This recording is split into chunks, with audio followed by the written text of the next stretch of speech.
So here we have the Hyundai Kona on a 19 plate. So I'm going to start off by hopping inside the car and running through some controls first of all. Just briefly before we climb in the car, I think it's well worth seeing the boot space. As you can see, we've got plenty of it. A 60/40 split folding rear seat so that you can increase it further should you wish to do that. And this tray section will lift to reveal a bit more space underneath that. And you can lift that section up to reveal a space saver spare wheel as well. Okay, now that we're inside the car, we're going to start with the dials. We've got the rev counter and coolant temperature gauge on the left-hand side.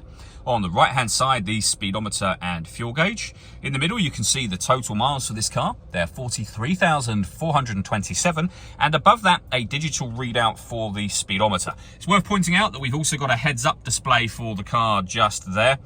So you do get your speedometer repeated up on that section, should you wish to see it there.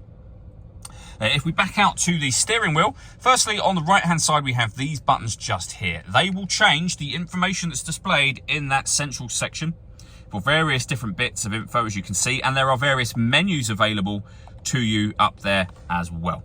Also over on that side we have our cruise control and speed limiter, and on the left hand side stereo and phone controls.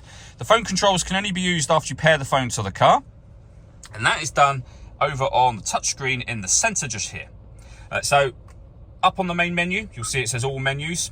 If you hit that, you'll then be able to hit the phone icon and follow the instructions on screen there to pair your phone. When it comes to music, we have of course got the radio, DAB, FM and AM radio available to you. If you want to listen to your own music, you can do. Nothing is connected at the moment, so that won't work at the minute, but you can connect up an auxiliary device, a USB device.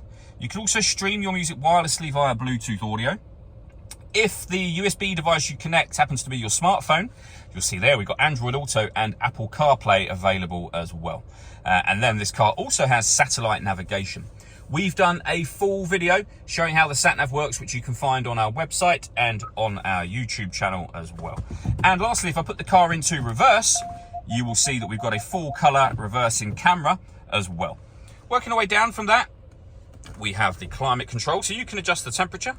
You can increase and decrease the fan speed from here. You can determine what direction you'd like the air to be distributed in. And then when you're happy with those settings, you can turn your air conditioning on. And it's on when that light shows. Same button to turn it off again, of course. Or hit auto. The car will now maintain the temperature you've asked for by taking full control of the fan speed for you. You can override that at any time you wish to. Below that, we have a USB charging port, a 12-volt charging socket just here. Auxiliary and USB inputs, as you can see, and wireless charging too. So if your phone is able to charge wirelessly, pop it on this pad and it will begin to charge for you. We then have a 6-speed manual gearbox and these buttons here. So firstly, we've got a heated driver's seat with 3 different heat settings. We've got an air-conditioned driver's seat with 3 different settings again. And we've got a heated steering wheel. This button here turns off the stop and start. This car is designed to cut out when it's stationary in traffic to save you fuel. That system is off when that light shows. And over on the left-hand side, we can turn our parking sensors on and off. We can turn on our downhill brake control.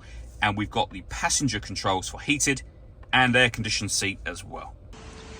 All that leaves me to say is thank you for taking the time to watch this video. If you'd like to come and see the car in person and have a test drive, please feel free to call either of our MJA sites. We'd love to hear from you soon.